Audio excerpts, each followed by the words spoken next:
नमस्कार। हाथ धोना हमारे लिए कितना ज़रूरी है? कोविड-19 के दरमियान यह तो सबको समझ में आ ही गया होगा, क्योंकि हाथ धुलने से बीमारियों का खतरा काफ़ी कम हो जाता है। कोविड-19 जैसी बीमारियों के दरमियान सबको एक ही हिदायत दी गई कि किसी भी चीज़ को छूने के बाद हाथों को अच्छी तरह से साफ करें। साबुन से 30 सेकेंड तक हाथ धोएं। इससे हम हैजा, डायरिया, निमोनिया और कोविड-19 जैसी वैश्विक बीमारियों को भी परास्त कर सकते हैं। इस साल विश्व में हाथ धुलाई दिवस पर बहुत जोर दिया जा रहा है, ताकि लोग हाथों की सफाई को लेकर सतर्क रहें, क्योंकि सिर्फ हाथ धुलने से हम कई बीमारियों से बच सकते हैं। इस साल हाथ धुलाई दिवस पर सभी के हाथों की स्वच्छता के लिए एकजुट हों। ध्यान देंगे, सभी के हाथों की स्वच्छता के लिए एकजुट हो थीम रखी गई है, जहां विभिन्न प्रकार की संस्थाएं एकजुट होकर विभिन्न स्तरों पर विशेष प्रयासों एवं संसाधनों के माध्यम से अपने हाथ स्वच्छ रखें का अभियान चला रही है। स्वच्छता ही जीवन का आधार है। अगर हम पुरानी परंपरा की बात करें तो किसी भी नवजात शिशु को 6 दिन तक किसी अन्य व्यक्ति के हाथ में नहीं दिया जाता, ताकि गंदे हाथों की वजह से उसे संक्रमण ना हो जाए। हाँ, साथ ही लोगों को हिदायत दी जाती है कि बच्चे को गोद में लेने से पहले हाथ जरूर साबुन से साफ करें। क्या आप जानते हैं कि बच्चों में 50% तक कुपोषण का कारण सिर्फ साफ पानी न पीने और हाथों की अच्छी तरह साफ न करने से होता है? आपको बता दें कि बच्चों का इम्यून सिस्टम काफ़ी कमज़ोर होता है। वे अगर बार बार साफ पानी से हाथ ना धोएं तो बैक्टीरिया और जर्म उन पर हावी हो जाते हैं। हाथ धुलाई सिर्फ एक अच्छी हाइजीन आदत ही नहीं, बल्कि भारत जैसे देश में अलग अलग धर्मों में इसका महत्व है, क्योंकि हाथ धुलाई को आध्यात्मिक शुद्धता से भी जोड़ा गया है। जैसे मंदिरों में और मस्जिदों में प्रवेश करने से पहले हाथों की शुद्धता पर जोर दिया जाता है।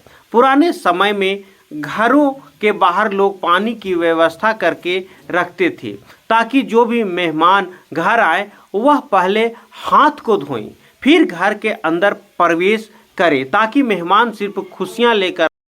अब हम लोग जानेंगे कि हाथ धुलाई महत्वपूर्ण क्यों है। सतत विकास लक्ष्य की प्राप्ति में साबुन से हाथ धुलाई के अभ्यास की अहम भूमिका है। इस अभ्यास के द्वारा भूखमरी को समाप्त करने के अलावा उत्तम स्वास्थ्य, गुणवत्तापूर्ण शिक्षा, असमानता को दूर करने के लक्ष्य को प्राप्त किया जा सकता है। भारत में आज 3 बच्चों में से 1 से अधिक बच्चा कुपोषण के कारण होने वाले नाटेपन का शिकार है, जिसका कारण प्रायः गंभीर डायरिया की बीमारी है, जो कि बच्चे के खुले में पड़े शौच के संपर्क में आने के कारण होता है।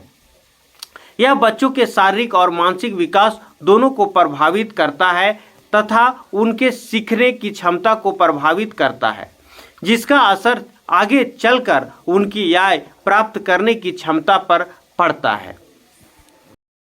हालांकि दुनिया भर में लोग पानी से हाथ धोते हैं, लेकिन बहुत कम लोग ही हाथ धुलाई के लिए साबुन का उपयोग करते हैं। साबुन से हाथ धोने से कीटाणुओं को अधिक प्रभावी तरीके से हाथों से हटाया जा सकता है। हाथ धुलाई की शिक्षा और स्कूलों में हाथ धुलाई हेतु साबुन की सुविधा होना बच्चों की उपस्थिति को बढ़ा सकता है। जीवन के प्रारंभ से ही बच्चों में साबुन से हाथ धोने का अभ्यास विभिन्न राज्यों में बच्चे के विकास को बेहतर कर सकता है। अस्पतालों और स्वास्थ्य केंद्रों में भी हाथ धुलाई समान रूप से महत्वपूर्ण है। अस्पतालों में मरीजों को रक्त स्राव संक्रमण, सर्जिकल साइट संक्रमण, मूत्र संबंधी संक्रमण, श्वसन संक्रमण या पेट संबंधी संक्रमण का खतरा रहता है। यह स्रोत WHO से लिया गया है। घरों में हाथ धोने का अभ्यास सिर्फ 2 महत्वपूर्ण समयों जैसे कि खाने से पहले और शौच के बाद तक ही सीमित रहता है। इसे और सुदृढ़ करने की आवश्यकता है। तो इस बार हम लोग हाथ धुलाई के शुभ अवसर पर अपने अड़ोस पड़ोस के लोगों को जागरूक करें और स्वयं हाथ धुलाई की आदत डालें। बहुत बहुत धन्यवाद।